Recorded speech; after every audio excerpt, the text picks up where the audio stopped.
No, we have people. We have people.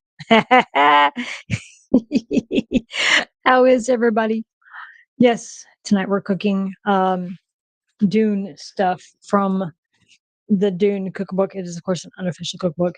Um, we're doing focaccia, and I can't pronounce the name of the other thing, but I'll show it to you. Person. Um, I did have to start the focaccia a little early because it has to sit and rise for an hour, and I don't think I can talk for that long and watch bread rise. I mean, it's it is what it is. So let me get my apron and we'll get it going again. So yeah, cooking Dune stuff. Um, hopefully y'all can still hear me. This cookbook, I grabbed it off Amazon. There aren't that many Dune themed cookbooks, which I get because I think it's kind of a niche thing. I mean, we're nerds. I mean, we wish there was more, but in the scope of things, oh, my apron. um, no, we're not doing cookies. We're not doing cookies. Give me a second, I'll show it to you. You know what happens when you don't wash your apron? It gets stuff on it, and then when it gets stuff on it, but I was making bread. We're making um, we're making two things. So we're making the focaccia from here. So it's an Italian themed bread, and I think most of us have had it at some point. Mine won't have this many herbs on it, but yeah, we'll have herbs. Well, hello. And then the other thing that I'm making, it's actually Turkish, and I don't know how to pronounce it in Turkish. And my initial thought when I got this book was like, they're pulling my leg. No one eats this. But I did look it up. It is an actual dish in Turkey. They actually do like it. It is poached eggs with garlic vinegar, with garlic yogurt. So not what we think of breakfast snacks, but yeah, we're gonna give that a go.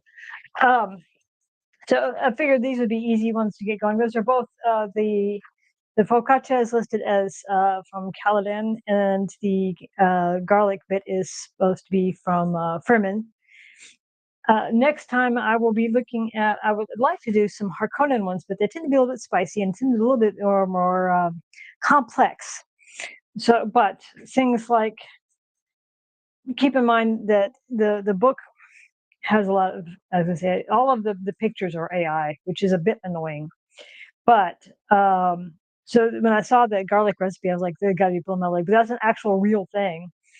But there's a mentat mousse. Mousse. There is a melange spice cake, which is flour, baking powder, baking soda, salt, cinnamon, cardamom, nutmeg, saffron, butter, sugar, eggs, vanilla. So it's a spice cake. So that is, it's a spice cake. There's a imperial custard, Harkonnen blood oranges, and those are blood oranges, which are hard to get most of the year. They're very seasonal, but if you've ever had a blood orange, they're amazing. Mint, and the syrup is pomegranate juice, sugar, and lemons. So it's gonna have a nice little kick to it. No, the Harkonnens, like this recipe, this cookbook has them all very spicy. Here is a Bene Gesserit turkey. Then there's Talaxu goulash. That just sounds wrong. Talaxu bioengineered tofu curry. Then there's spiced ornithopter wings. It's chicken wings, which is funny.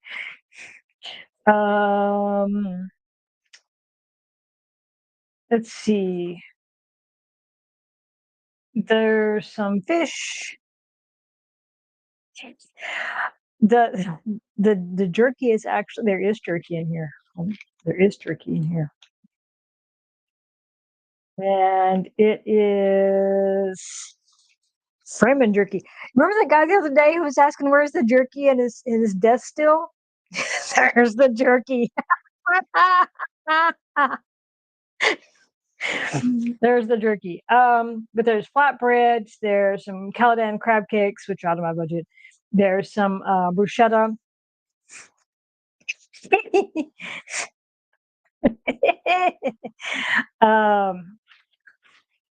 See, flat cakes. There's grape leaves, which if you've ever had grape leaves, I love grape leaves, but those are pretty labor intensive. I've never made them. There's mushroom soup. There's spice harvester pumpkin soup. So those are focaccia. There's sardaukar blood rice. So basically, that is balsamic rice with beet juice or tomato sauce, depending on your preference. Then olive oil, onion, garlic, cumin, paprika, cayenne pepper. So the sardaukar like their stuff spicy. It's called blood rice. It's balsamic rice that's got either beetroot juice or tomato, and then a whole lot of hot stuff on it. Trying to find some of the stuff that was listed as Harkonnen. Unfortunately, a lot of the Harkonnen stuff looks really expensive. Hold on. Hurricane lamb stew. Oh, Harkonnen blood pie. It's a tart cherry pie. That actually sounds good. Of course, that's AI. That's not what your pie is going to look like, but unless you're like an expert cook, and then, but Harkonnen feasting ribs, a couple of racks of ribs. Those have, let's see, pork ribs, olive oil, paprika, garlic powder, onion powder, salt, black pepper, cayenne, and then the barbecue sauce is ketchup, apple cider vinegar, brown sugar, honey, Worcester sauce, paprika, cumin, nutmeg, cinnamon, and cardamom and black pepper to taste. So the art looks kind of hinky, but I think the recipes are legit. So we're trying them. So the focaccia is rising over here. Basically, it starts out with a basic bread recipe. It's yeast, water, sugar. You mix it so that the yeast grows, and then it's flour, salt, and olive oil.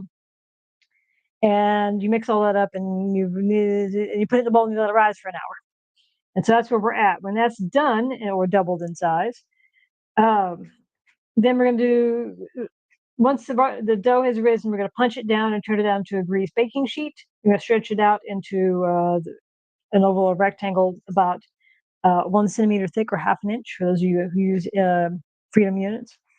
Then we're going to dimple the surface with our fingertips, drizzle olive oil, and I've got some chopped herbs I'm going to put on it. Again, not to this extent because I'm not that big into herbs.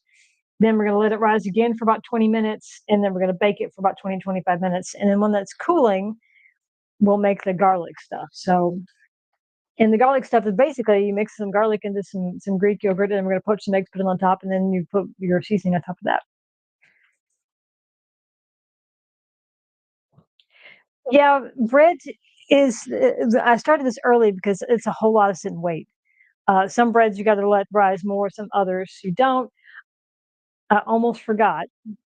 I got a package from Funcom today. They even put it in a nice, pretty box. Look at that.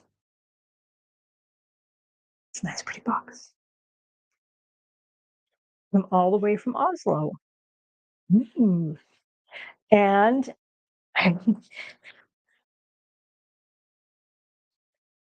it finally showed. Yes. So in our box is a card from Funcom. I hope they often give us me. I've gotten, I think, 3 Christmas cards from them. I hope I get another Christmas card. So it says, "For all of us at Funcom, across the endless dunes, you have been shaping stories, forging bonds, and breathing life into the desert. The communities you built, guys, carry the true spirit of spice, rare, and with the power to shape the universe. If you haven't already gotten your survey, it's coming. Check your emails. They said another wave's coming out Monday or Tuesday. The desert calls all except those who move with purpose, who dare to dream beneath the twin moons. As you embrace this gift, may it awaken your senses and inspire new creations yet to come. When the spice is combined with passion, the future is rich with possibility. Here's to more creations, more connections, and more journeys. Come tea. So that's pretty nice. And what that is,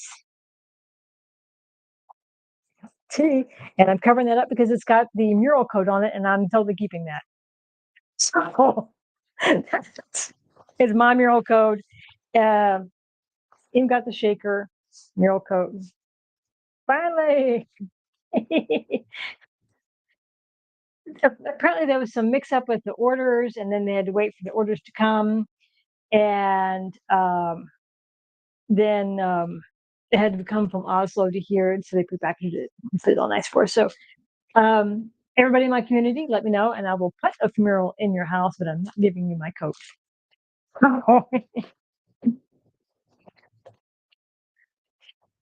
But yeah, it's got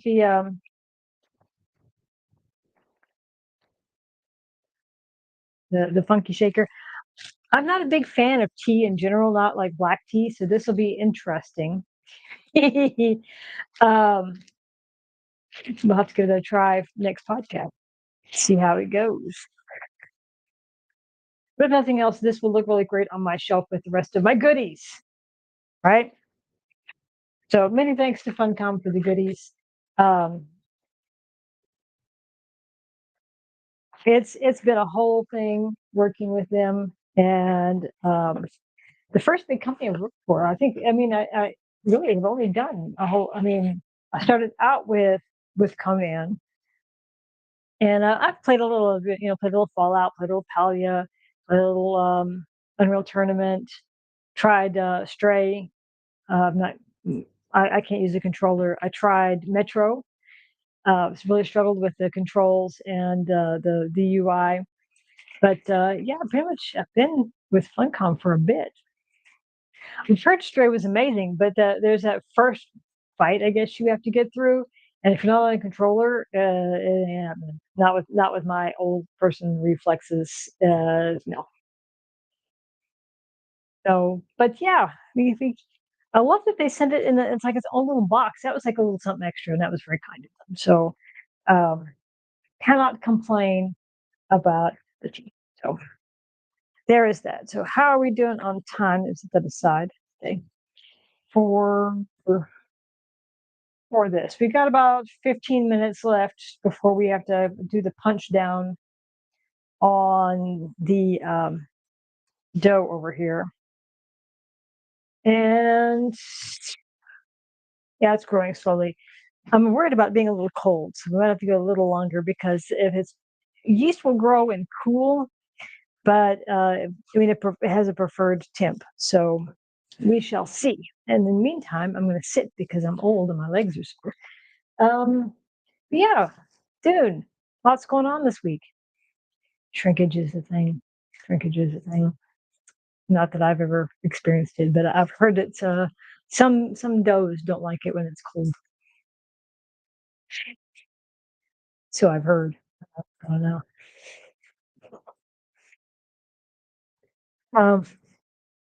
But yeah, it's been a busy week with uh, busy week with Dune. I mean, sitting in the official Discord, and sometimes I'm like, why do I do this to myself? But I mean, yeah, I think we hang out, we try to figure it out, we try to roll with it, and the things that are changing.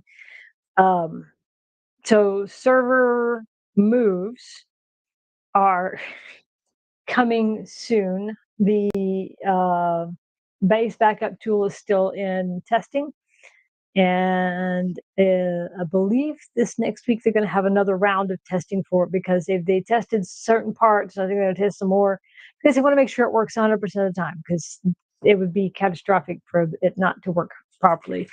I think because it's based on the same thing that the vehicle backup tool uses, and that works pretty consistently. Fingers crossed for those who want to move. And then after that, once people move and shift, they will look at what servers. They said low pop, but they didn't give any metrics for that. Our world is not high pop at all, but it is active. the market's going to crap. But people are playing. If you go out in the deep desert, there's probably somebody out there doing stuff. Whenever I go out there, I can say hello and a couple people respond. I was out there yesterday to get some titanium, and there were like people flying overhead. So I think they were also looking for titanium because nodes are hard to find. Um, but the people, I mean, and I've seen other people on our sietch outside of our group. There was a base that the power had run out. They came back. They should back up within a day and turn the power back on. So I think I hope our siege is not closed. I hope our world is not closed. I'm guessing initially they'll look at really low pop areas like maybe Oceania or South America, which is what they did for Conan, because they did not close all low population servers in Conan. Yes, it is the weekend. Do check your power and make sure your taxes are paid. Everybody in my guild, I've paid the taxes, so we're good to go for another week. Somebody paid the taxes. Taxes are paid. But we're active, and I like the groove that we've got. I like the vibe that we have, and moving would suck because I like Dee's got a very a base that's very location specific. I like where we're at for Maine now, but if we had to move, I guess we could. But like Dee's is very location specific, and it's a very popular spot on many sietches. So I don't want to move. We have a base big enough because we have all of the benches. I mean, like the vehicle bench, the large vehicle bench is massive, and a large spice generator, and those, trying to squeeze all that in two. We have two medium refineries, and it's just we need a little elbow room, and we're setting up. Paulo is setting up to build us a transport just because we don't even have a harvester. We just want one. Well, honestly, with the new cargo vehicle that's coming, because it's a big cargo container, but it goes down as a vehicle. That plus the transport could make deep desert moves back and forth much faster.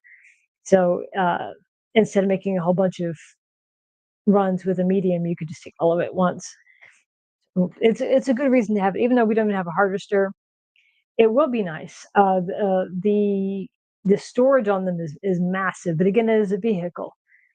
So my only frustration with it being a vehicle is back at launch, I lost a bike under the mesh, and it's still there. That's one of my vehicle slots taken.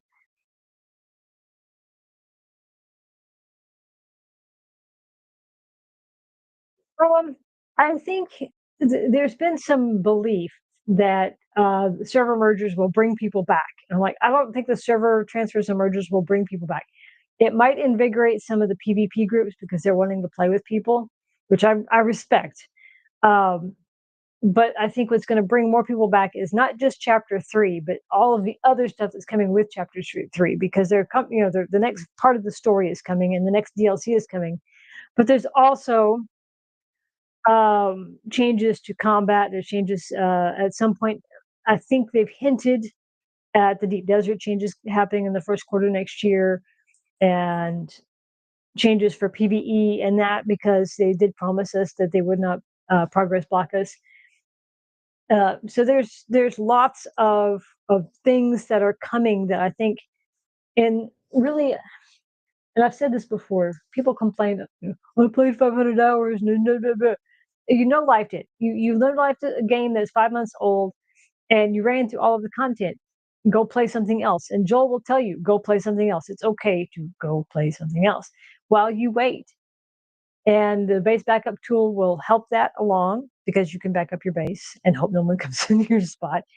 They added more storage to the bank at Arrakis or Harco, so you can load up your medium with all your stuff and take it. It's okay to step away for a little while if you don't have anybody to play with. You weren't meant to play it like we do. They didn't expect us to mainline it like we do, which is wild, because we told them in beta, you know, we've got 800 hours beta, and like, you guys are not typical. And then people come in 500 hours later. But when more content drops and more things to do come, I think the population will bump up a little bit. We'll see. I don't think it's as dire as everybody's complaining. They're going, oh my God, it's an MMO with 4 people on it. It's like, that's not an MMO. There's a reason they rolled back on that. It's okay. But we're okay. I like what we've got going. I think our little group is doing good. I think there's 6 of us and we're fine. Fine. I still haven't finished playing Act 2. I've done the paranoid. Oh no, I've done the glutton. I still have to do the paranoid. I'm just kind of. Oh, that's so, dog did a runner. Naughty, naughty dog. Um, but no, it's. I think we'll be okay. I know there's lots of concern. I'm checking how much time is left on my timer about whether or not we will have to move. I don't think we'll have to move. So we got about 7 minutes left on this. We have a very energetic dog. She's still young and she's a bully, and so she's just like ah. Okay, yeah, that's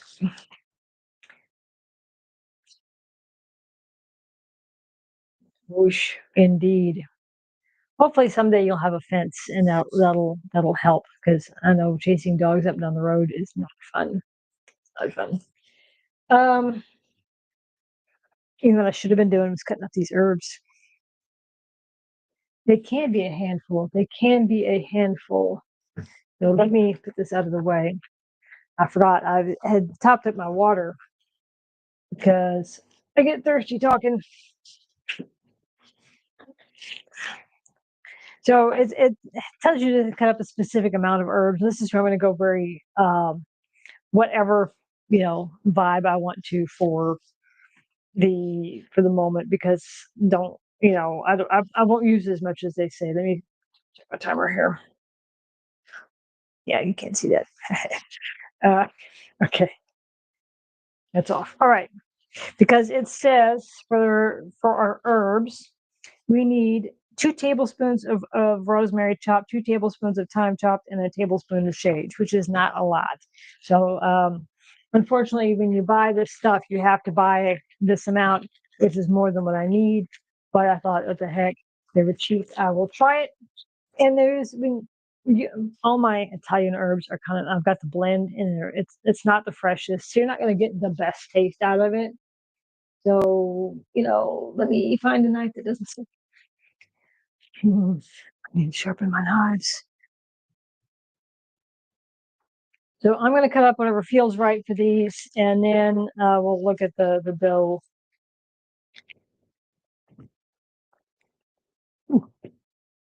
This is the rosemary.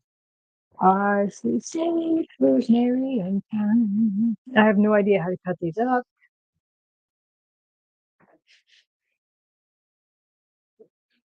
It's very pungent. Oh Lord, Jesus,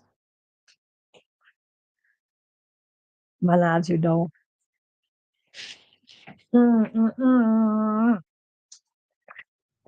I'm kind of fearful of a sharper knife because I'm kind of clumsy, you know.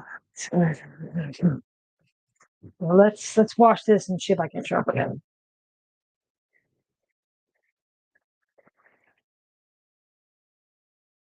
I'm a little bit clumsy.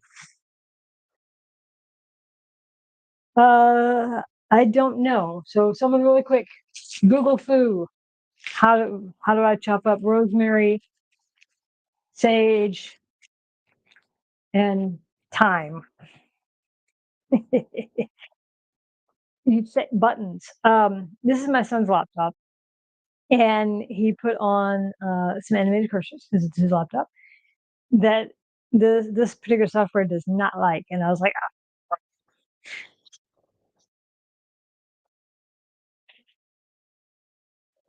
I should have looked this stuff up beforehand. So strip leaves and shred for rosemary, you say?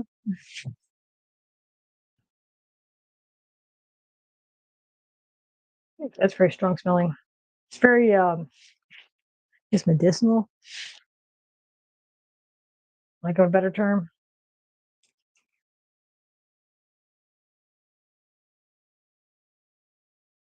Smells like a tree.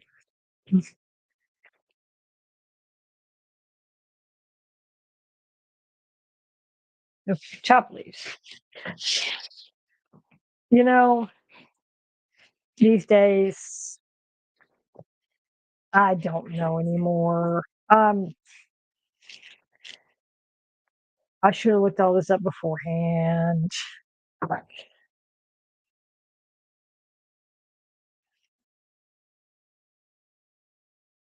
Yeah, when you get fresh tomatoes, it's got kind of that earthy smell. This reminds me of.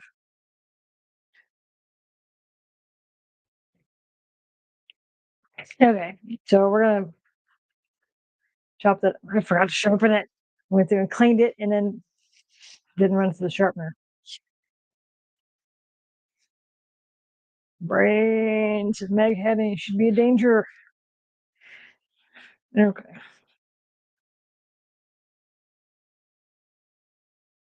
enough enough.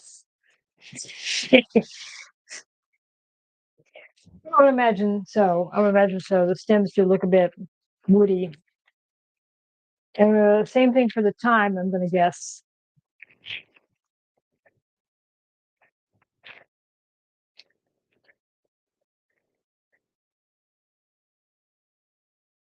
That's strong.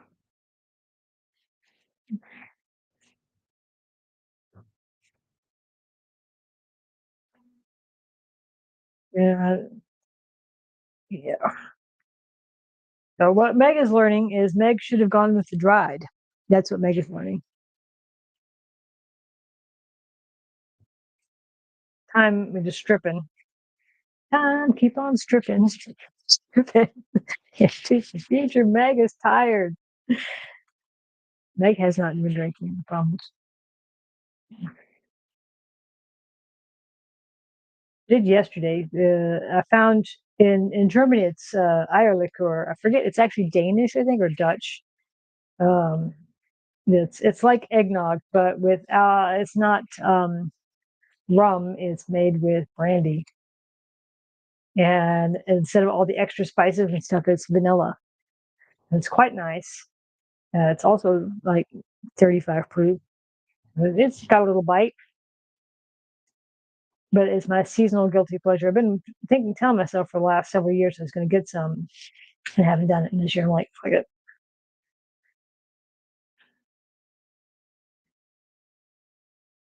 We will. We will have some. Yeah. We have some stripped time. She said stripped. Advocate. Exactly. That's exactly what it is. Being very mindful that on Twitch they don't like you to advertise alcohol or whatever. This is not the focus of the thing. But I love the stuff with chocolate and whipped cream or just straight. I love it. And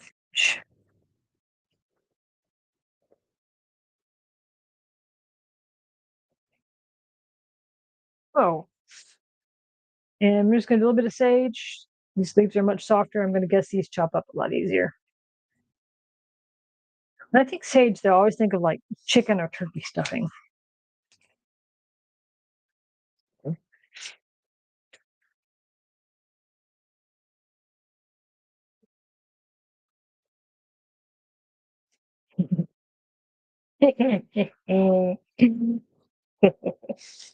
Anywho, I keep thinking about getting a. I've got this kind of sharpener, and it does okay, but my knives are. I mean, they're not great quality to begin with. And I keep wondering if I should get like a one of the electric ones or just buy new knives. I don't know. Okay, there's some herbs chopped up. Let me wash my hands before I touch anything else. Like to cook book.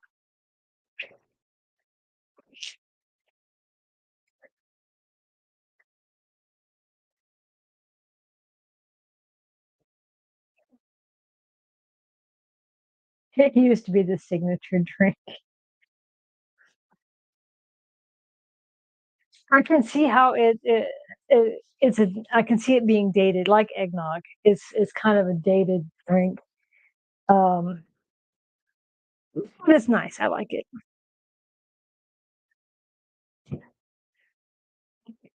Yeah, you can consume it with a spoon. It is a little bit thick.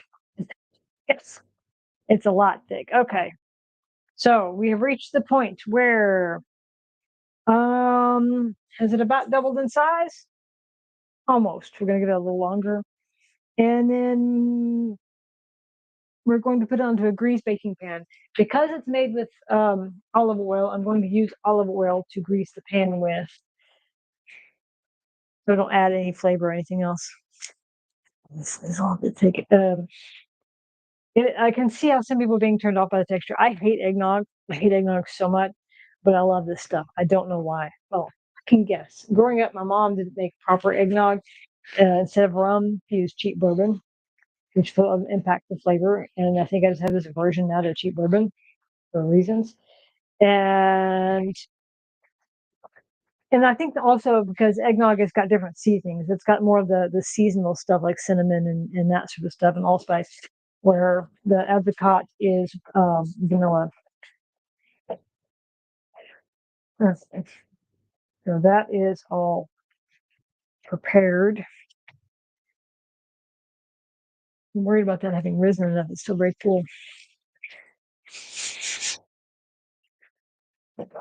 But yeah, it is quite thick. I mean, you can kind of see how it's a little bit thick. Well, I guess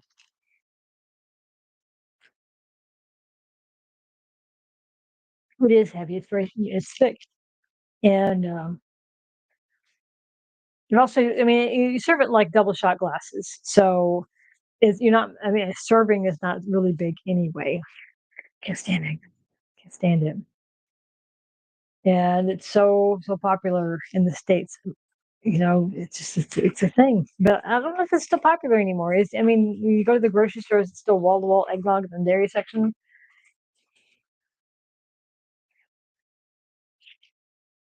I haven't been to the states in 10. What year is this? I haven't been to the states at Christmas time since 2012. Um, I have no idea. I have no idea. If it's wall to wall eggnog anymore. And there's really cheap sugar cookies that come in the box, and it's like 90% like sugar crystals on top. Yeah, I was in the States 2 years ago, but it was in the fall. And then it was like 3 years before that, and it was in the fall. And yeah, I don't remember that. It was the Christmas of 2011 was the last Christmas that I've been in the States. So it's been a little while. 3 years? Has it been 3 years? I thought it was 2 years. I have to do math. Don't make me do math. It's been a bit. It's been a bit since I've been to the States. Okay. I'm willing to take one for the team here and try punching the bread down. So it's saying, once does risen, punch it down and turn it out into a grease pan, stretch until it's about 1 centimeter thick. So when you punch it down, it literally means you punch it down because it's got all the gas in it from the where it's been rising. So we're gonna you might also see it in books calling how you knock it back. 2023, yeah, 2 years. It's been 2 years, and before that it was 3 years because it was 2020. There was that little tiny window there where we could travel without being forced into a hotel on the way back. Okay, so we're not going to need that down too much because you don't want to make it tough. So now we're going to spread it out across the bottom of the pan. And we're just going to pull it until it's about the shape and thickness we want. So 1/2 centimeter or 1/2 inch is 1 centimeter. Your thumb is about 1 inch. So about half that is how deep you want this.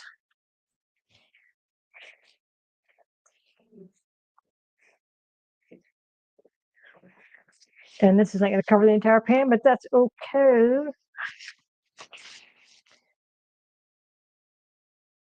Okay, so this is spread out, and then it says dimple the surface. So you're going to really, kind of both hands. I've seen this done. Focaccia. Dimple it up. It's going to be lumpy. Yeah, seems like a long time ago. Wash my hands before I get too much further because I've got my knuckles all in the olive oil.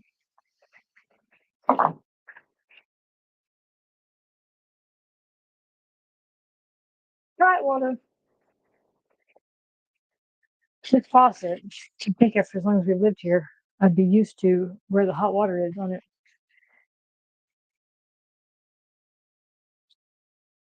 You would think, but you know, if you know me, you know that doesn't happen. Okay.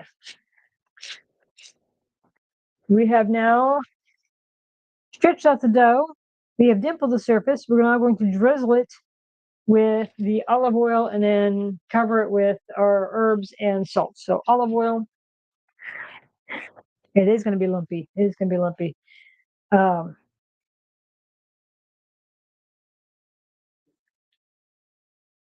There, it has been drizzled. Then we're going to spread this around and hope for the best. Hopefully it's not too much. And then, of course, sea salt, of course, not the fine stuff. Come on.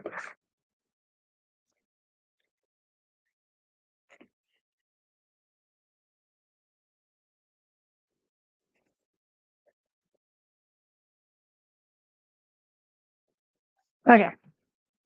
It's fine. It's fine. Okay. Let it roast again for 20 minutes while we preheat the oven to 400 degrees Fahrenheit or 200 degrees Celsius. And we're going to move that aside. And set the timer for 20 minutes. That's as close to shaking it inside. Yeah, just close to shaking it as I get. Let me move this out of the way so not everybody sees my thing again here.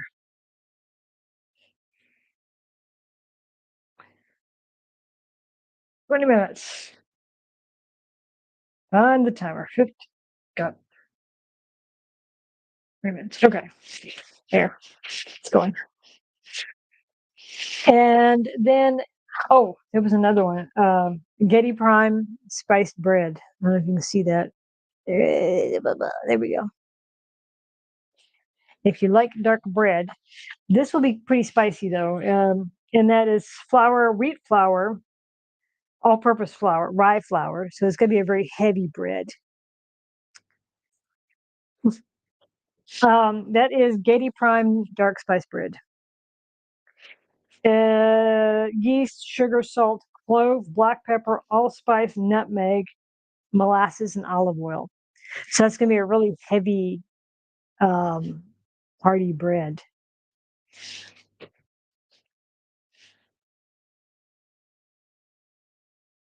And then, of course, in the back, there are some great drinks. There's Water of Life cocktail.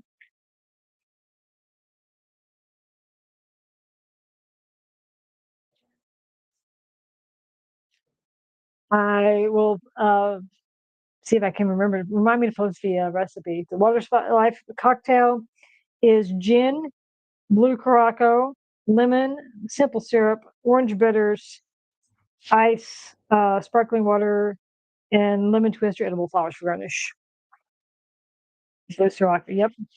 Then there's spiced coffee, which is freshly brewed coffee, something strong like Turkish coffee, cinnamon, nutmeg, cardamom, cloves, brown sugar. I'll put hair on your chest. Spacing Guild Navigator is spiced rum. It's sugar, cinnamon, nutmeg, cardamom, dark rum, brandy, orange liqueur like Grand Marnier, lemon juice and simple syrup, cinnamon, and bitters. That's got a whole lot going on. It's got a lot going on. Sappho juice. The sappho juice is tart cherry juice, pomegranate juice, cinnamon, cayenne, and lemon.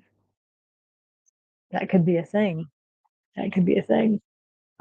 Lady Jessica's mint julep, because she sounds like the first time we drink a mint julep. Harkonnen hangover cure, looks like a Bloody Mary. Tomato juice, vodka, lemon juice, Worcester sauce, hot sauce, pepper, celery. It's Bloody Mary. Oh, Guild Navigator's float. This actually sounds really good. Spice infused cream, which is heavy cream, cinnamon, nutmeg, cardamom, cloves, powdered sugar, vanilla. And then the dark syrup is brewed coffee or espresso, molasses or treacle, dark rum or coffee liqueur. And then he's going to assemble it. That could be really good.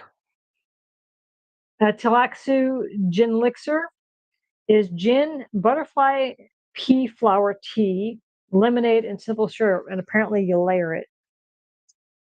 That could be interesting. Fremen Mirage is cucumber water. It's cucumber, mint leaves, lime, honey, and simple syrup. Be nice. Harkonnen's got a venom cake. It's a red velvet cake.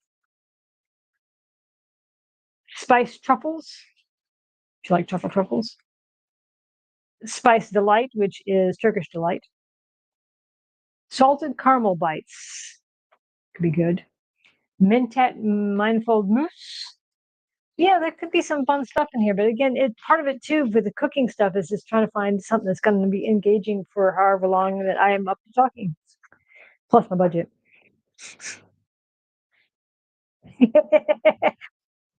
She could be a wide awake drunk.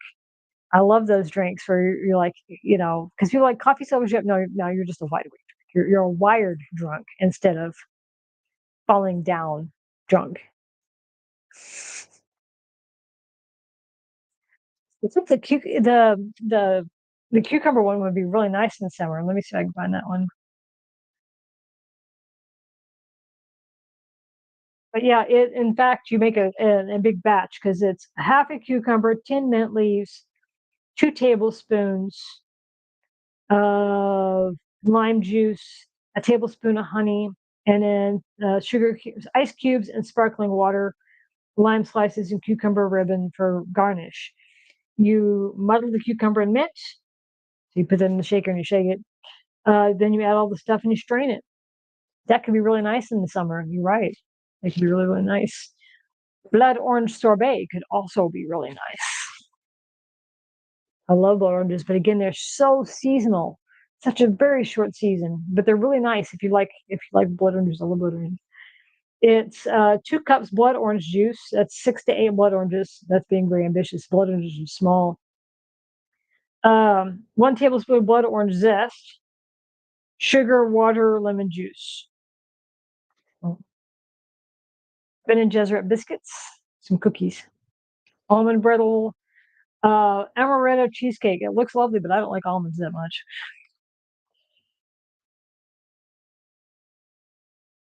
So yeah, I just try to carve fire beans. It's chili. I like that they have the chili. It's smoked sausage or bacon, olive oil, onion, garlic, pepper, pinto or kidney beans, tomatoes, tomato paste, paprika, cumin, cayenne pepper, chili powder. I like the cayenne. Padishah's delight, which is spiced lamb. Padishah's cherry kebab, which is lamb, onion, garlic, cumin, coriander, cinnamon, cayenne. It'd be a very interesting mix together. And then there's cherry sauce, which is 2 cups fresh or frozen cherries, 1/2 cup red wine or pomegranate juice, balsamic vinegar. This is very busy. It's got a lot going on in it. It could be really good though. It's really, really good. Sorbet is nice. It is nice. I I like in the summer. It's like the if you ever get like gelato, real gelato, so nice in the summer, but it's so heavy. But it's so good. But yeah, so yeah, Dune cookbook. We be doing it. I have no idea who's pinging me. And this is not really rising. I'm hoping it'll magically do something in about the next 10 minutes. And then once that is done and pulled out, because the next thing we're making is the poached egg, and that doesn't take very long at all. Um, I like poached egg. I like eggs. They don't like me back, but I like eggs. So I will take one for the team and try this. It could be it will put in the mayhem back in Meg's kitchen mayhem. That's what we're doing. Garlic yogurt.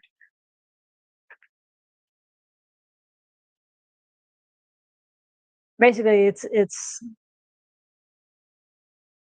the yeah. Well, we're gonna have the faux cotta. Yeah, porchata. Um, because my son will eat that. And then I thought on the side I would try and make this. And yeah, apparently you do.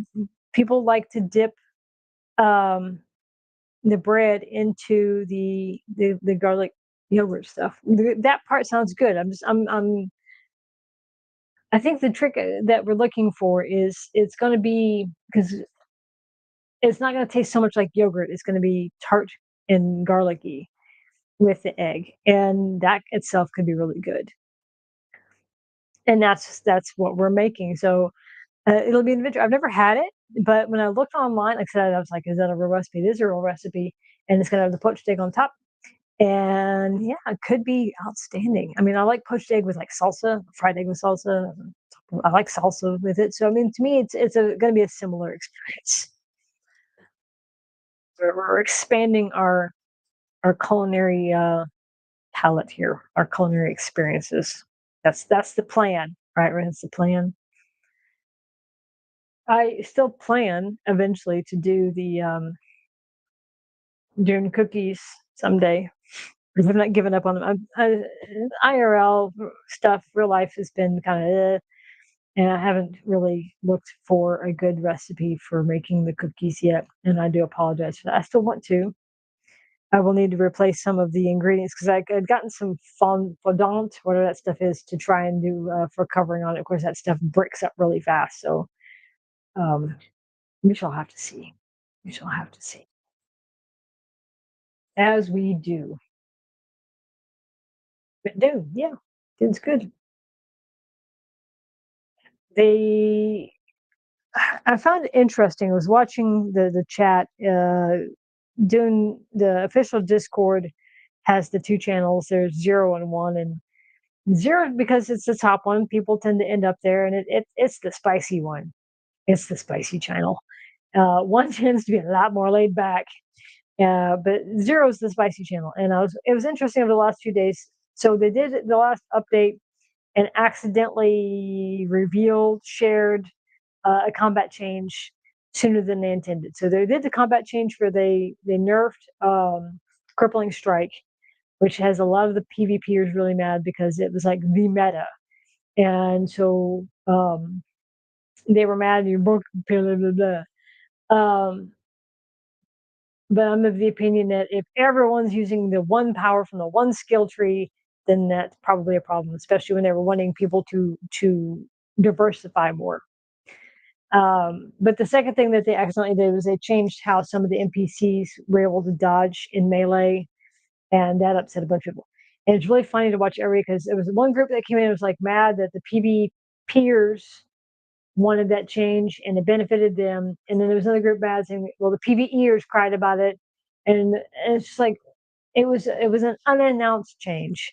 And I think that's what got everybody. And it was only one part of all of the changes that they were looking at doing, and so out of context, for lack of a better term, I think it upset a lot of apple carts.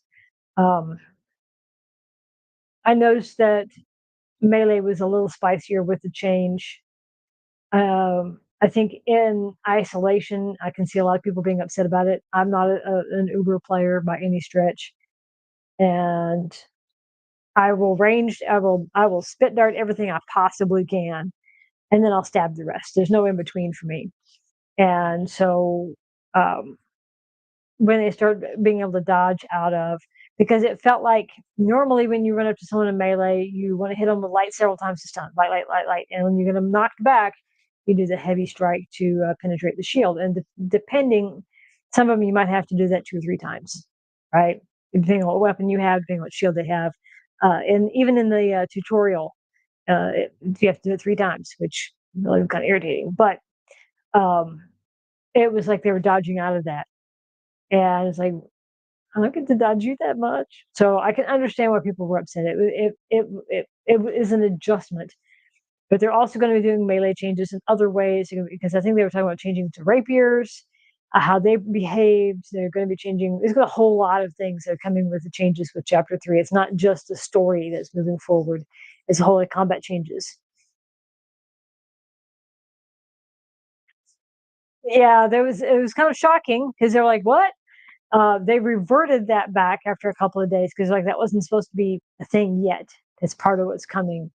Um, so chapter 1 and 2 were all done and ready to go before launch.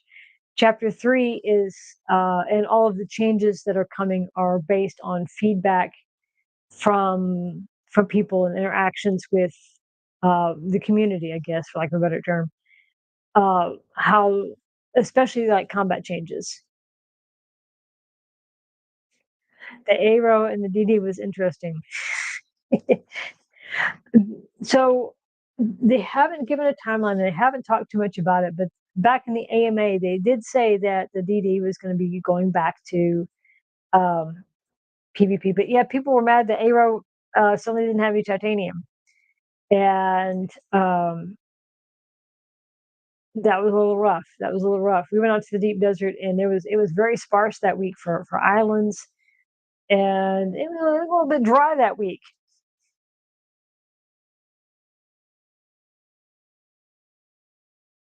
Yeah, shields and heavies killing you from a distance.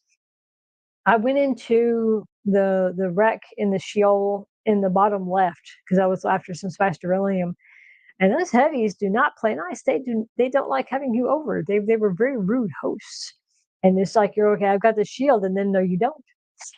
Oh, there was, and yeah, they spanked me pretty hard. It was. I mean, I didn't go down all the way, but not for lack of them trying. Um, and then the melee rushers just come up and just kick the crap out of you. And even in not so hard areas like on top of the rift, I will not stand and fight 2 melee. I will run, and I will run far enough that one of them turns back, and then I'll voice them because I can't fight them both at the same time. They will pin me and just they will not. No, it's not good. So um, yeah, I understand why people were upset. And also when they said, "Oops, that wasn't supposed to happen that way," and I totally will kite them. I will kite them and kill who I can at range. And when they start closing, I will back the fuck up. Um, I don't care. There was someone. It was funny. Someone in there had called me soft for something and then blocked me, so I couldn't respond to them. But they were reading my responses. Um, but I'm like, if it works for me, then that's okay. You don't have to play that way. But kiting works for most of us. But these are the same guys who will insist that everybody can solo the labs in the deep desert. And I'm like, no, you can't. Yeah, and I will run. They will fucking chase you too. They they will run after you. They absolutely will run after you. And but yeah, they will insist that any. There was one guy who was insisting that if you were a brand new player with haven't done any of the extra trainers, if someone gave you T6 gear, you could solo anything. And I'm like, drugs are you on? Because one of the things, and this came up in the beta, because there's no level lock for gear. I can give T6 gear to a noob. They totally can. But the difference is that when you run those trainers, and you get those little bits, 20% here, 30% there, those add up. And those things plus skill can make or break a player. Um, because it's supposed to be, some of it's supposed to be gear, some of it's supposed to be skill, and some of it's the skills, the end game skills that you spend the points on, and those combined are supposed to be able to make you be viable to play. Keeping in mind that those labs and Rex and Deep Desert are meant to be run with teams. They're made to be run with teams. I was a bunch of people come in the last few days. I can't run a solo. You're not supposed to be able to. I mean, yeah, I mean, if you get lucky, you can, but the waves are meant to, you know, they were meant to mess you up. You're meant to have, but then that's when they go, okay, well, server transfers, and those will come when they're ready. Um, I want to believe that they have a grip on it. I remember when they did it in Conan. So, but I have even then I have zero intent to move. We've talked about it in our group. We're all pretty happy where we are because we're not sweaty. We don't want to go. And Dee's base location is pretty specific, so I hope we don't have to move. I don't think we'll have to. I'm hoping we don't. And there's been other people who have expressed the same. They don't want to move. They like the quieter world where they're at. They like not having to fuss and fight for every medium spice blow in the PvE area because everyone else is after the same thing. I find it funny too that there's people mad because when they did the changes in the deep desert, and then people were building over the nodes. So like the devs were like, fuck it, we're just gonna pepper it with nodes. We build on that, mofos. And and that's when a lot of the PvPers left, I think, is because they couldn't stalk us anymore. And they were absolutely, and Iggy said the other day that metrics say most of us are PvE players, and that's okay. The PvP needs some love and attention, and it needs to be a fulfilling experience for those who want it. By all means, um, higher risk, higher reward.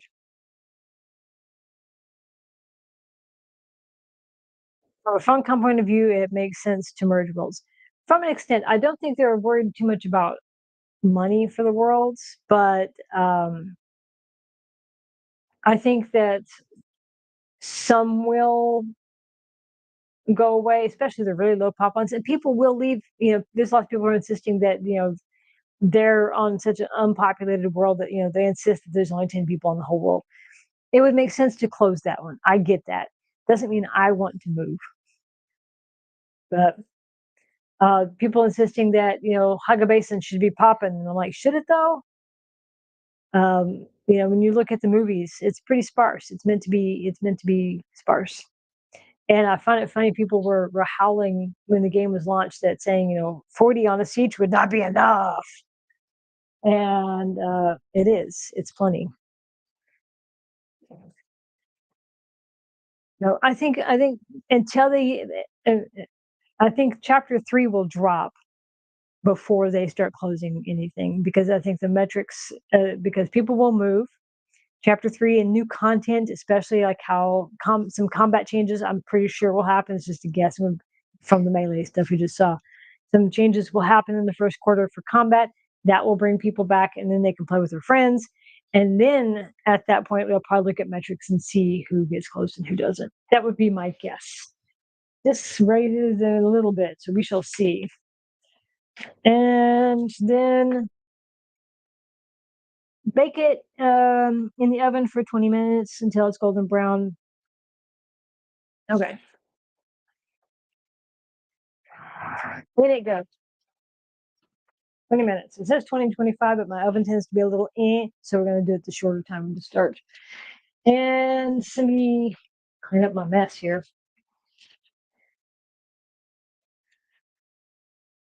In laundry.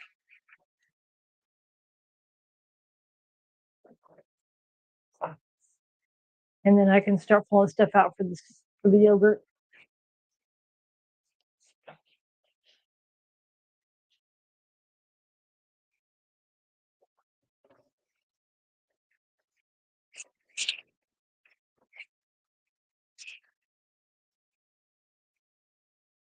Be careful because I'll slice my hand open.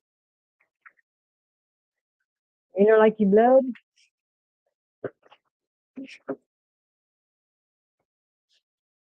Not my thing.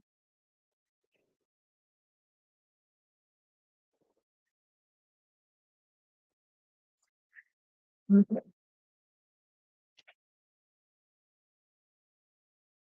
Let's go for focaccia. Focaccia, right?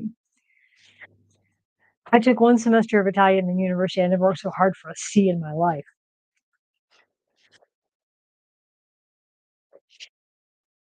Seriously. Okay. So while that is cooking, it's got 20 minutes. Let's look at the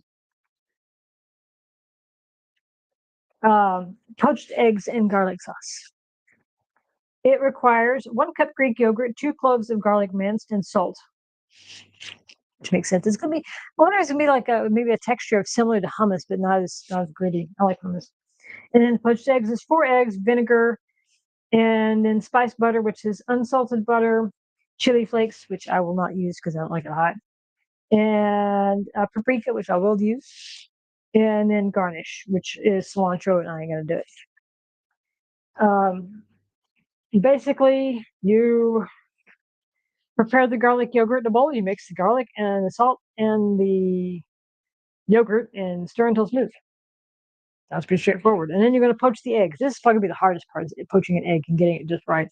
Fill a deep skillet pot with water, put in the vinegar, bring to a simmer, crack the egg into a small cup, and then slide it into there. Cook for 4 minutes until the egg white's set. Remove with a slotted spoon and then drain, and then the butter. I'm going to melt the butter over medium heat, and you're going to add the chili flakes if you use some of the paprika. And it says a pinch of melange spice. I believe that would be cinnamon or something like that you want. And then you're going to assemble it. You're going to spread the garlic yogurt across 2 plates, place 2 poached eggs on each, and then garnish. Serve immediately, ideally with crusty bread or flatbread to soak up the delicious flavors, hence the focaccia. I wonder if I can cut this in half and only do 2 eggs. I bet I can, because half a cup Greek yogurt, 1 clove of garlic, salt to taste. That way, because I like Greek yogurt. You mix it with some honey, it's great.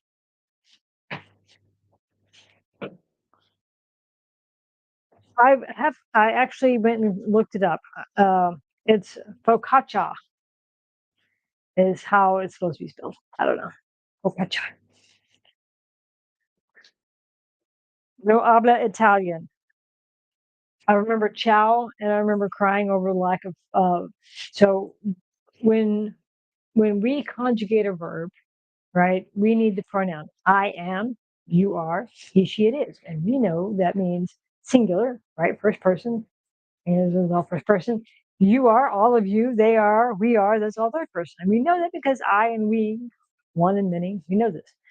And Italian, they don't have that. You just, vini, vidi, vici, it's came, saw, conquered, and you know it's I because it's got the I on the end. And then you have to memorize all this stuff. I hated it. It was awful.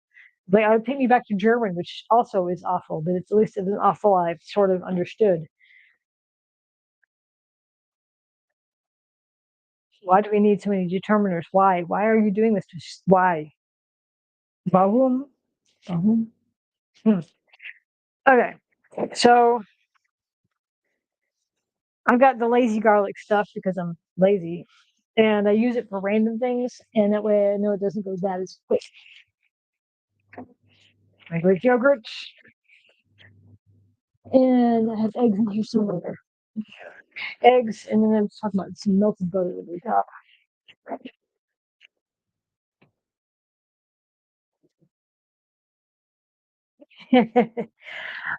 Yeah, I've got, of course, English. I speak a little bit of German. I'm like A1, A2, A2 on a good day in German. I know like a handful of words in Spanish, most of them bad. I literally know like 5 words in Arabic and like 2 in Russian.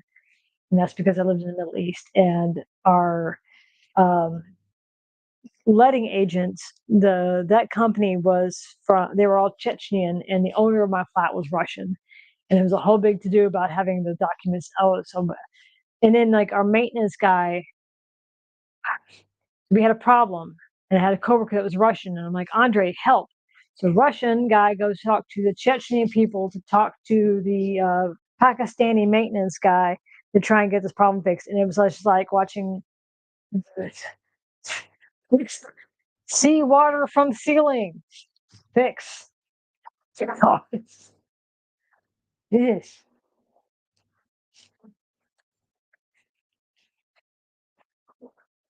but more diplomatic because Andre was overall very diplomatic.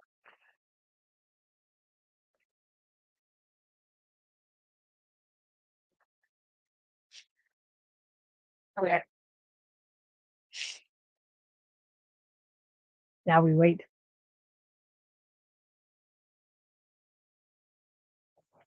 Yeah, it was hilarious. It was there's a cultural thing in Arabic called wasta, and basically it's your, for lack of a term, better political influence. Is who do you know? So when you need a thing, who can you call to get the thing done, or who can if I can't get it from you, I can call them and make them make you do it, right? Or it's a whole lot of political favors and that sort of thing, even for everything. And when I was having problems, so I'm leasing my flat from this guy, and most people in that building are leasing their flat from somebody. And when the leak was happening from the flat above us, they can't just go in there and fix it because that owner or that tenant hadn't been home in 6 months and now it was leaking. So they couldn't break into the flat to fix it, even though there's water literally pouring into my flat. And I was going back and forth with the maintenance guy, and I went to the city to complain because the process, they call it doing the needful. So I had to do the needful. So I had to go complain about this process. And so I'm at the city complaining, and the guy there, it was, spoke really good English. He thought it was hilarious. I remember this was Obama was president. He asked me if I voted for Obama, and I said yes. And and the whole office erupted in laughter. They're like, I thought only brown people would vote for Obama, and I'm like, oh yeah. But so I'm explaining to him this problem, and it turns out that the maintenance guy was at the desk next to me, and he started to interrupt, and the guy was saying, "No, no, no, she's talking." And so that escalated things to the point where there's water pouring down, and it had the drop tile ceiling in there, and he finally got in there. He stood up on the toilet and lifted up the thing, and this water just, it's like a bucket of water just landed on him. Like, I told you it was leaking. It's been leaking. So it was an interesting life experience, one I would not repeat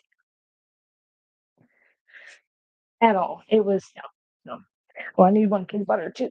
Mm. I love my little milk pan. Yeah, it was one place. We lived there for a year, and then we moved to another place further up the road, um, in Rosalheima, and that was a brand new complex. Most of it was still empty when we moved in, which is fine. We didn't mind. And we had the bathroom was leaking, water was pouring down, and the buildings are concrete, and there was enough water that the paint was blistering up off the walls down the hallway, like for about 18 inches off the floor. It's just like this blister.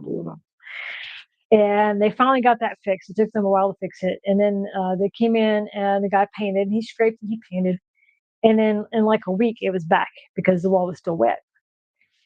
And we called him back, did it again. So he came out and scraped and painted. It was an hour before it started blistering back up again. They came back the next time with like these big industrial drills and like just knocked half the wall, just about that deep into the walls. Sure, fucking dry now, and they left it that way for like a week before they came back and fixed it. Yeah, they came and drilled it out because they're like, it needs to dry. And people think that the Middle East is dry. The Arabian Peninsula is stupidly humid. It is shocking. I mean, of course, we're right on the water. Look out when we lived in Ajman, the there was like a 4-lane road in front of us, and then there was the beach, and then there's the Persian Gulf right there. And so it was stupidly humid, stupidly humid. And yeah, the water, it just it it they had to come in and they let that sit for several days, and then they could put some primer on it, and they had to refill it and then repaint it, and it was like ha. And then we went away for a summer, and we come back, and the bugs had moved in. It was just like, and it was funny because several of my coworkers lived in the same compound, and we all got back from the summer. I'm like, "You have a bug problem?" Like, yeah, we had a bug problem. And they were like, "Oh, the air conditioning's in here." That's yeah, yes, my shameless plug. I will admit the lid on here had a little slidey thing. One of the it had like the clips, so it would slide back. But one of the sides of the clips broke, so it won't close anymore. Well, it's like 50 degrees outside Celsius, which is a little toasty in the summertime. So I can't blame them for coming in or hanging out in the pipes where there's cool condensation. But we came in, and it's like you open the door, and it was like a frat party in your house, and you're like, they're like, "What's up?" And we had to call a professional out to come deal with it. It was bad. That whole country is just to kind of cope after a bit. Our running line was, "It's not your home country." Anytime we get new teachers in, and they would start to say, "What?" We're like, "It's not your home country. It's okay, because none of this is going to make sense." We couldn't fumigate. They came in and they sprayed, and by spray I mean they like painted and left like puddles, and they put the Daub stuff on like everything. It was like wall to wall. Um, but yeah, they sprayed, and because of the way the buildings are, there's like drains in the floors, like in the bathroom and in the hallway. So I'm like, they're coming up and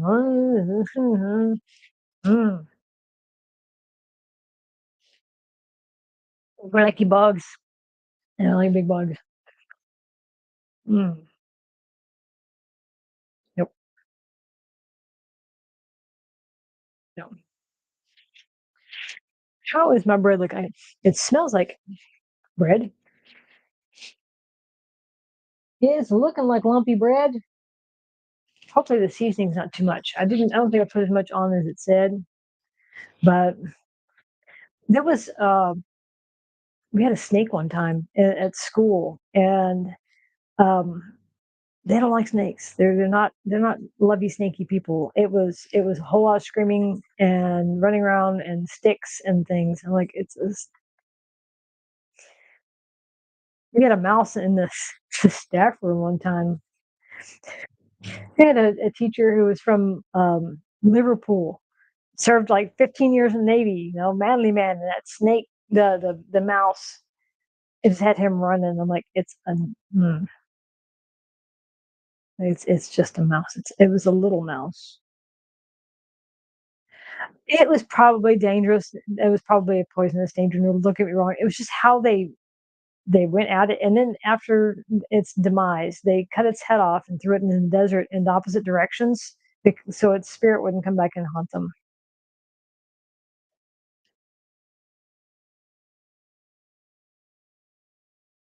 Yeah, baby snakes. Oh, it was.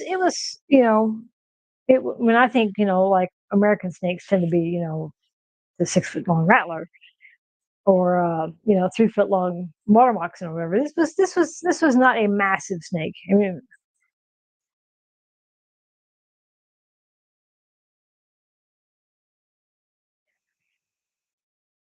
I mean, I get being startled. I get being startled, and I'm not keen on the damage they do. Um, and I've gone rounds with this building because you can hear them in the front walls, and I've seen the rats outside, and the pest control guy insists that there's no rats. And I'm like, okay, mice aren't this big body wise. That is not a mouse. That is a rat. And rodents, uh, rats especially, are messy, nasty things, especially boy rats. They will destroy property. They will chew on everything. They mess on everything. And yeah, don't do rats. I mean, pet rats are cute, but in my walls, not so much. No likey. I mean, we had lived in a house that had a wasp nest in the chimney. I relocated a lot of wasps because I didn't want my kids slapping at them because you can't swat a wasp. They're nigh indestructible, and you don't want to piss them off.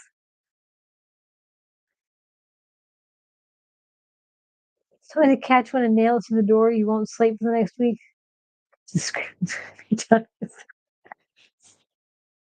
Pretty sure that's not how that works. Pretty sure. No.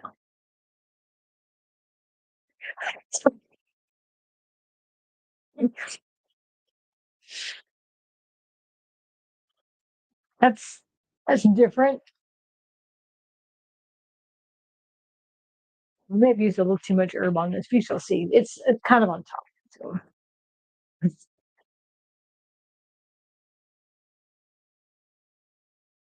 yeah, no, I don't.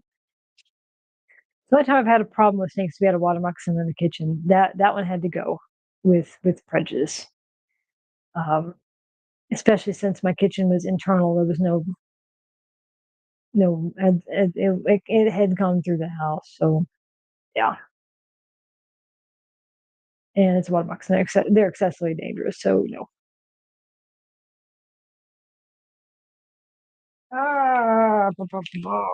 So once this is out, then I'll start the garlic eggs. We got about 3 minutes left on that. Fingers crossed. Fingers crossed.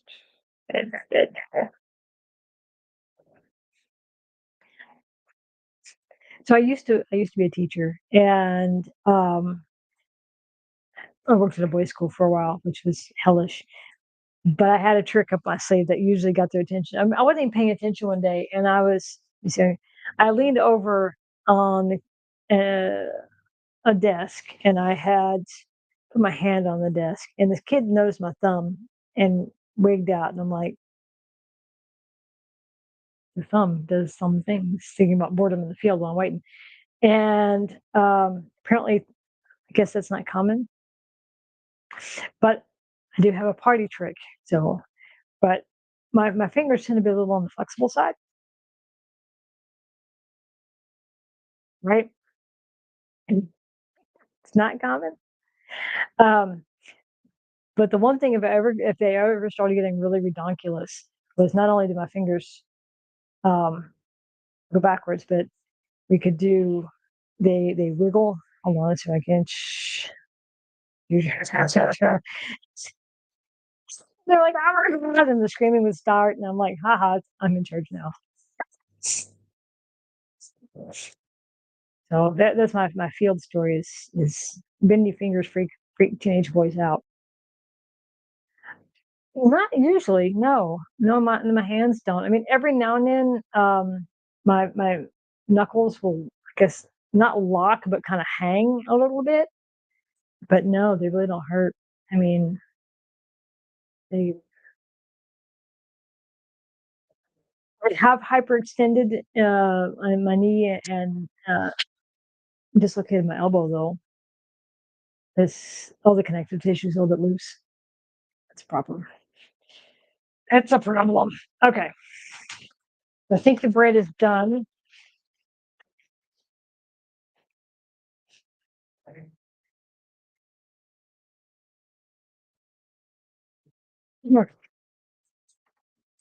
It looks like bread.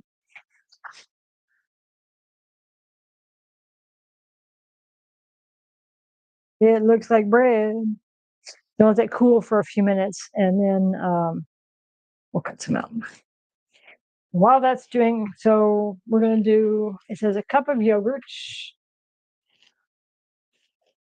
I'm gonna need my oh measure.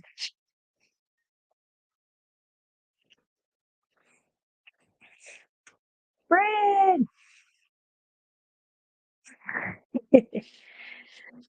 um. So I need half a cup of yogurt and 1 clove of garlic minced. Half a cup of yogurt.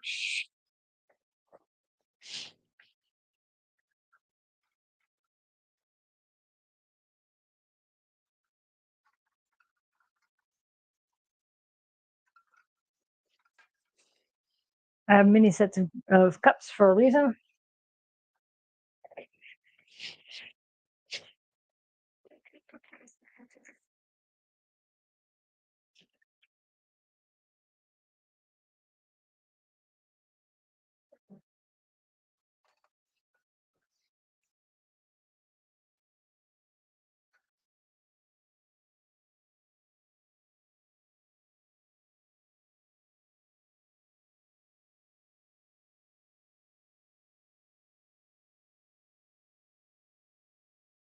Half a cup of yogurt.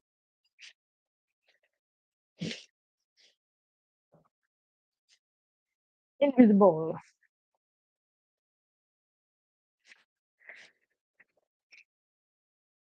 2 cloves of garlic, so I need 1 clove of garlic. 1 teaspoon of this is 1 clove of garlic.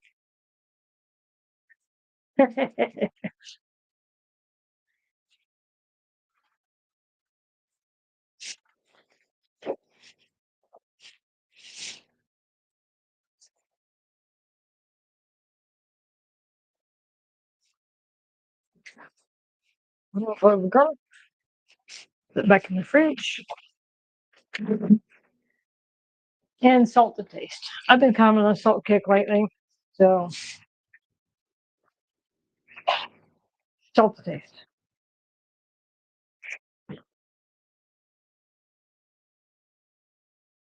I'll look at the text and see the wildest things.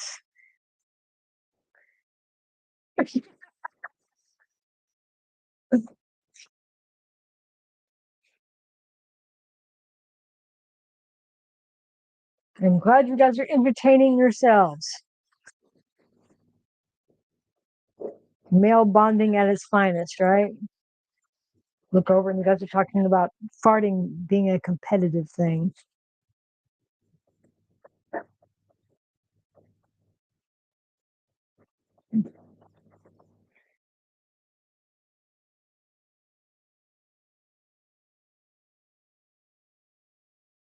It doesn't taste too garlicky. It reminds me of like if you had like a French onion dip kind of texture. Ooh.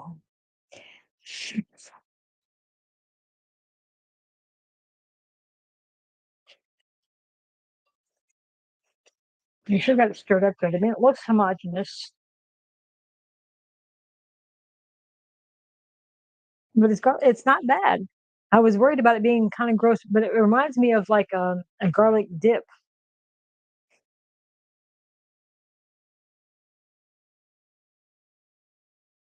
Best mates forever. I'm a fan of garlic too. You what I was doing. I'll put in a little more garlic. It kind of is, and I think for like pita bread or something, it'd be really really good. I am surprised at yeah. I just had the garlic. Where did we go? Garlic. Add a little more. There we go. If you want it edible, I like garlic too, but it's got a little bit of burn.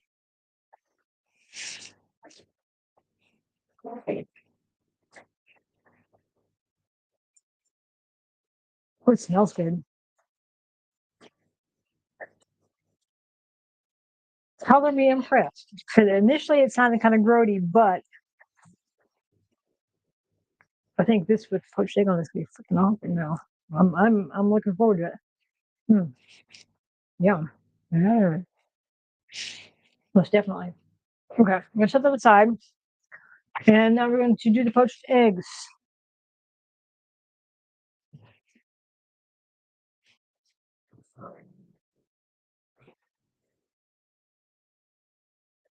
I haven't made poached eggs in a very long time. I'm making hollandaise sauce at some point in my life, but I don't remember when. Okay, so we don't want to boil the water. We want it very, very warm. Garlic is good.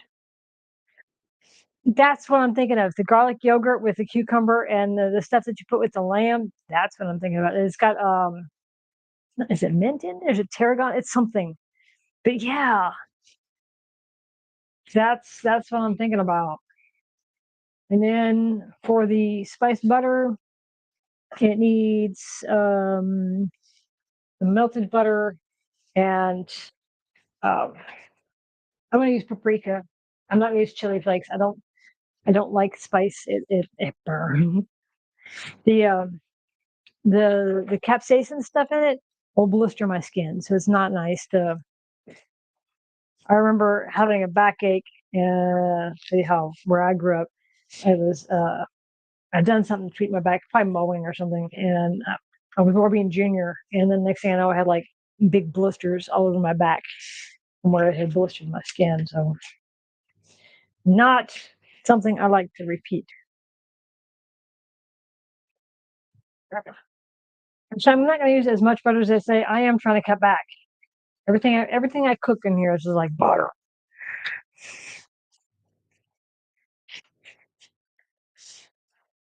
I'm still thinking I'd never eat anything healthy. Tzatziki, yes, yes.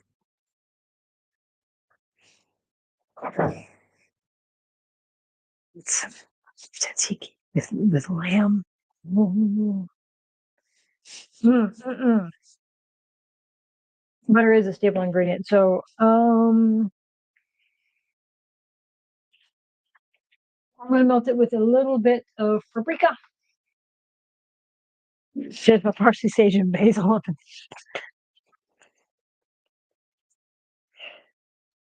I hate it when stuff.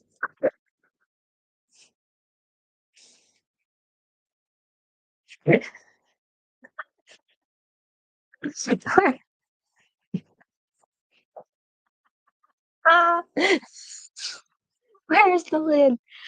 Oh lordy.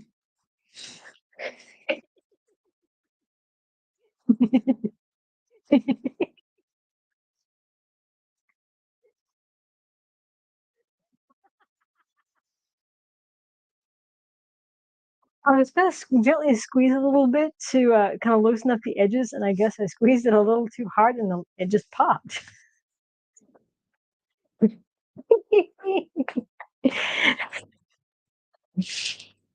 Okay, so preparation. Oh lordy, I'm gonna hurt myself, and my eyes are burning. Mm. You put some vinegar in the water.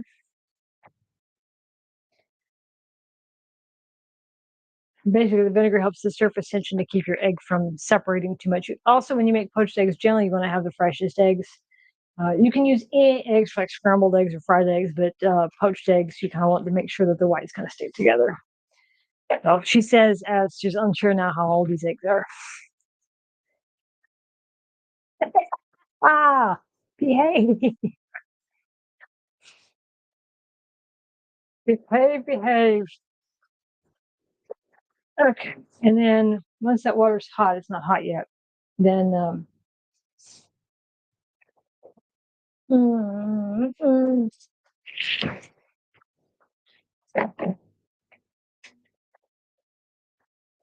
she's got a knife.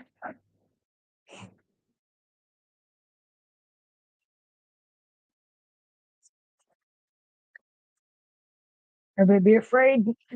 You've got another dull knife. I'm waiting on this water to get hot. As you all know, my stove takes its time when I want it to get hot.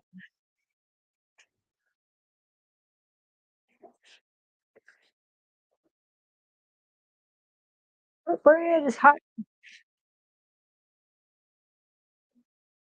Bread is hot.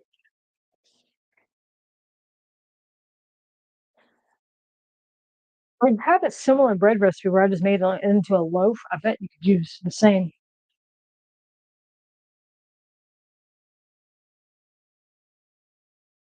Bread.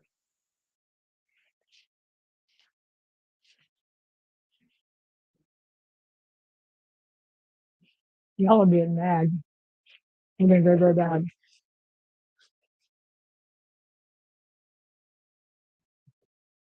Mm.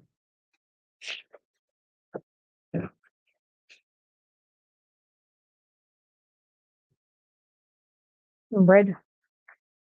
Careful, it's very warm. Mm. I did put some of that salt on top, so it's got the salty taste. And I think it would go really, really good with the not tzatziki stuff, but that's probably a good way to describe it. It's really good. I love fresh bread, and hello, my name is Meg, and I have an addiction to carbs. And fresh bread is where it's at for me. I love fresh bread.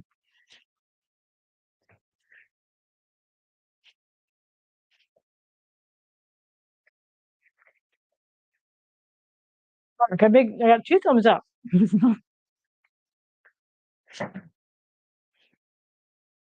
Thumbs up.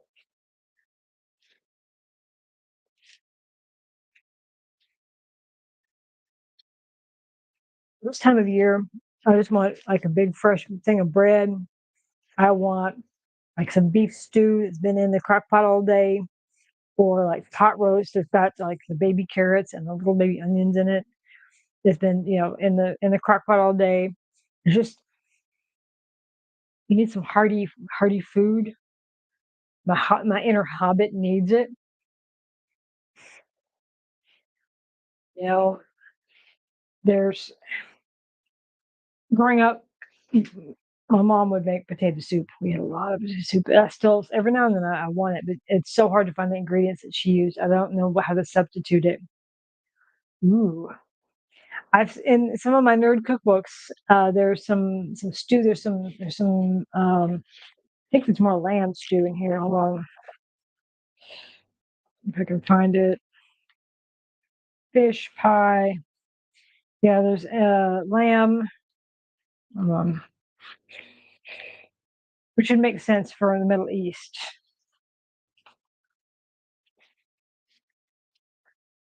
There's this kebabs, fish, the spicy chili, beef pie, tofu. The Talaksugola goulash is goulash. So something like that you need something that's been cooking all day and the whole house is going to smell fucking awesome by the end. Yeah. It is in the DA category because we're talking about Dune while I'm cooking.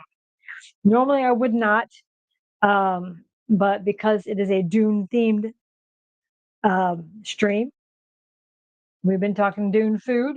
We talked about the game and some of the changes in Melee. It counts. Normally, I would put this under just chatting. I wouldn't put it under cooking because I'm not teaching anybody how to cook. Don't cook the way I cook by any means. Okay, so I think that's finally hot. And now I'm going to do my eggs. I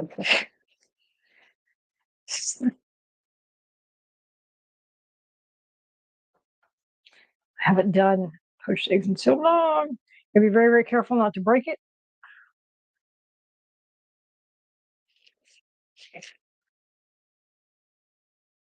And in goes the first one. Basically, you're just pouring it right at the surface.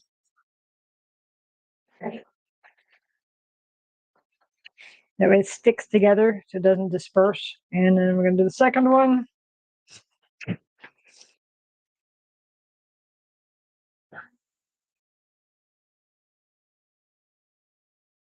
Seen some recipes where it says to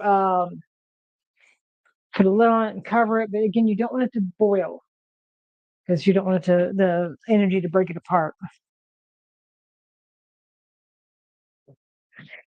I did show off my chai. Hold on, Sabina just got here. I gotta show the chai off.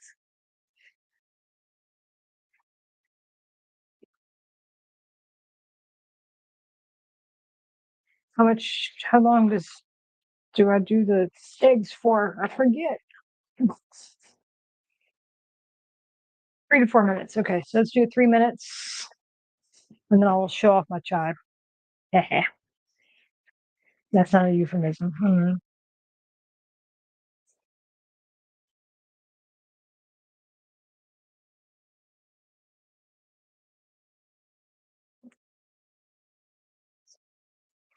Yes. They sent me a very nice gift box. No rat jiggling, although I saw someone got kind of a little like about it in the Discord. But I got a chai. Cover that up because it's mine. It is a very nice box. I would love a pain box. I've seen some on Etsy, but they're kind of, it's yeah, I'm kind of focusing on necessities right now. Hey, no, oh, no, it's okay. You work and family stuff, and it's all right. I was just showing off the tea came.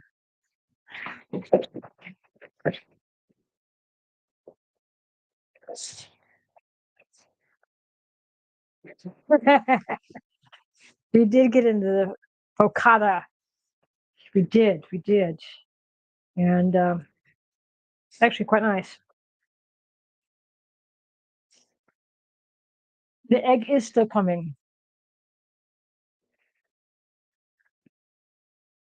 Our brain's in a weird association. So the egg to Cowboy Bebop, there's a song in there called "The Egg and You." I have no idea why there's a song in there called "The Egg and You." I forget what episode it's from.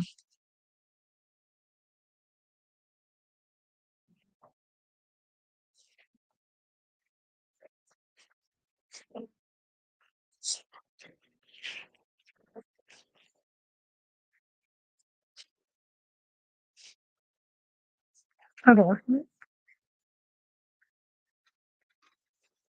This is where I think it's going to be a little bit tricky because getting it out in one piece and then draining it. Sack.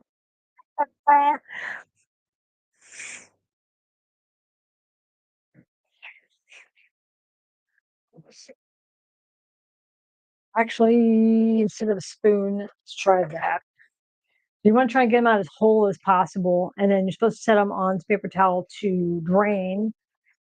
And then once that's done, then we'll put them on the yogurt. The bot gets all angry.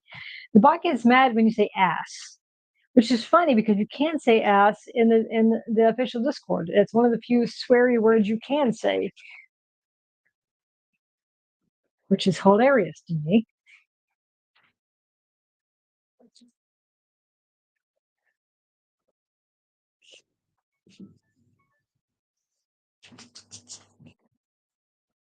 With all that to get the paprika open and then forgot to do anything with the paprika. Ah, this could go all kinds of wrong. This is probably the most difficult part.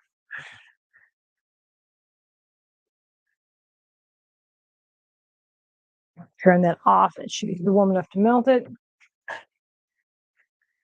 Oh, it's murky. I can't see. I think if you make poached eggs frequently, then you've got a poacher thing. Okay. I can sort of see a yolk. Wish me luck.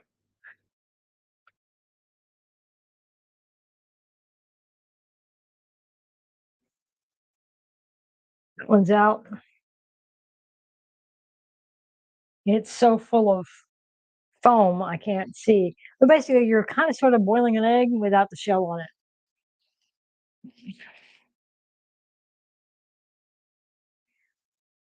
And if you've ever had eggs Benedict, you've had poached egg. Bernie is yeah. Did you say ass? Yep. Okay. So this needs to melt. So I'm going to set it off to the side of the burner there because we don't want it to brown, but we need it to melt. And then what's going to happen is we're going to assemble that. Now, I think this is probably a little denser than what it should be because I think the yeast didn't get as good as it needed to be because it's kind of cool in here. But I think the recipe is sound. Yeah.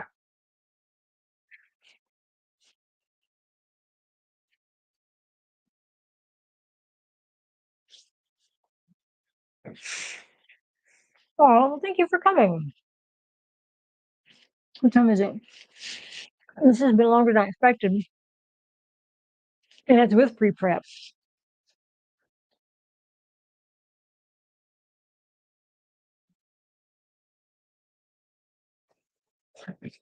Okay. So made the butter. Assemble.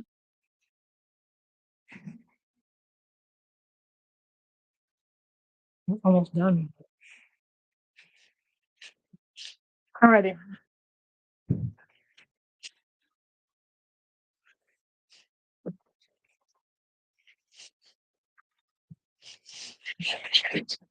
Our surprisingly good garlic yogurt.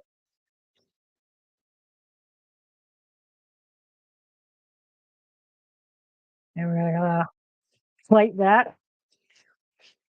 We're going to attempt to move these eggs without breaking them.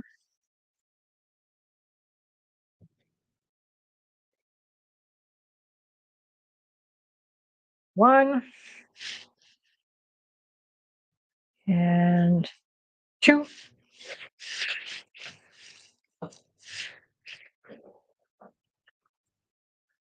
I'm gonna spoon a little of this paprika butter. Remember, you normally would have chili pepper or chili powder in this, and then for the garnish is parsley and cilantro, both of which I'm not keen on. So this would be greener normally than what this is. And of course, my plating technique leaves something to be desired. I am not a chef, as you guys well know. So let us try our poached eggs on garlic yogurt. Mm,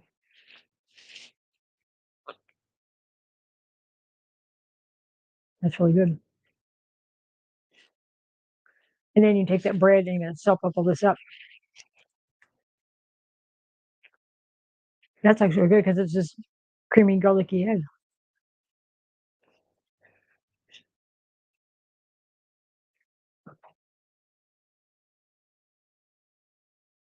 Oh, have I ever done a stream that wasn't at least 2 hours? Probably. Probably. These seem lately to just work out to be about 2 hours. Don't know why. This is actually really good. And yeah, a bread to chop all this up would be amazing. And it looks like a mess because it's egg and stuff, but it's really good. Hmm. And the yolk was really good with that garlic. It's really amazing.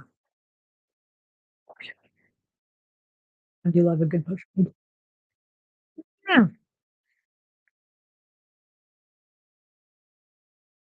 Brazilian desserts. Ooh, that could be amazing.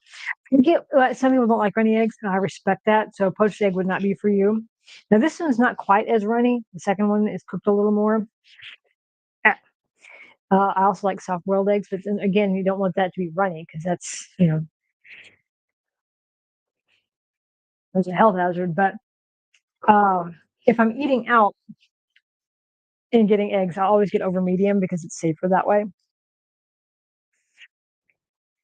But yeah, this actually turned out to be really good, and I'm really excited. I think the bread is a little denser than what it should have been. It didn't rise quite like I'd hoped it would.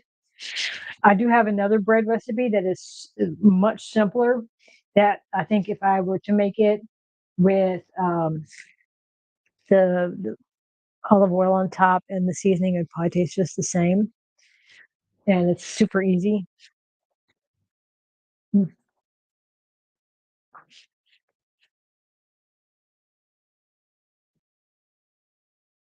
that's really good, guys.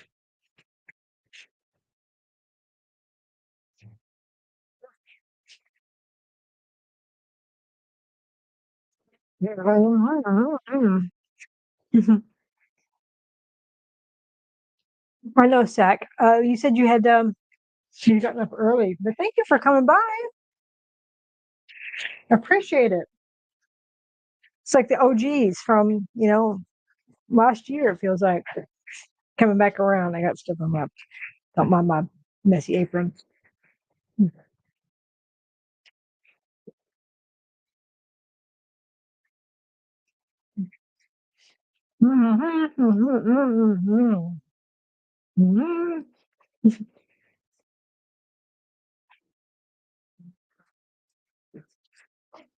Oh, thank you guys for subs.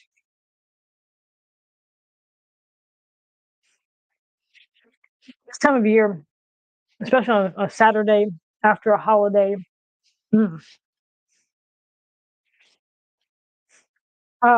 Thank you, Paolo, for that. And thank you for the subs. That was very kind of you.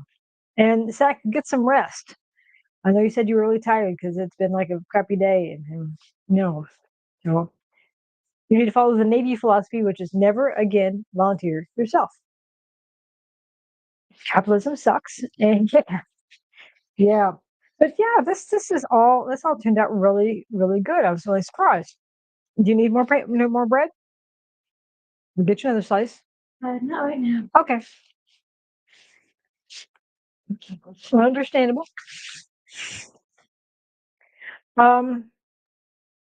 Rest days are good.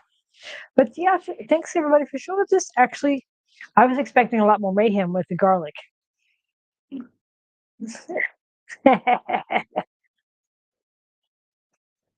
Would I do such a thing? Would I volunteer? I have never voluntold anybody. And I'm standing by that.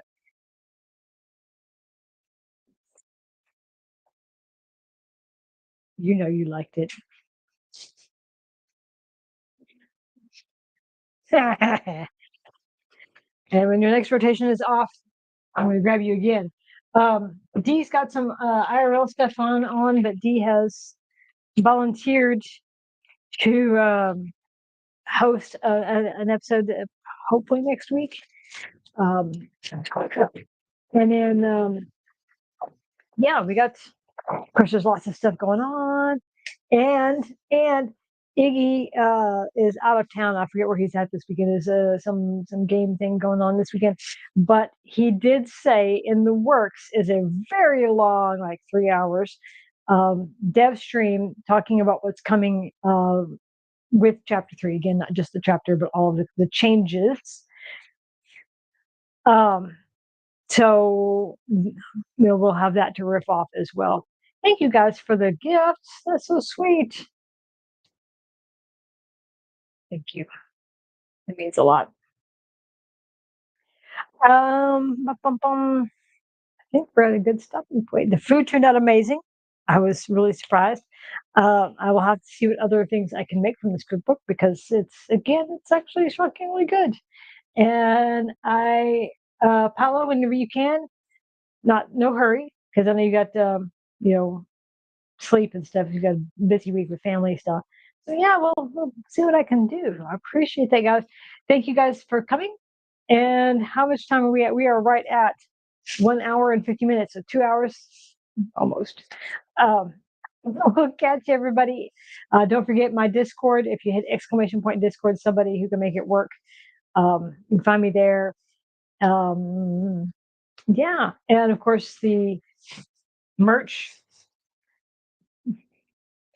is ! Merch. Find me there. And I'm going to finish the rest of this egg, and I will see everybody online soon. Y'all stay safe and have fun out there on the sands, and I will catch everybody later. Bye bye.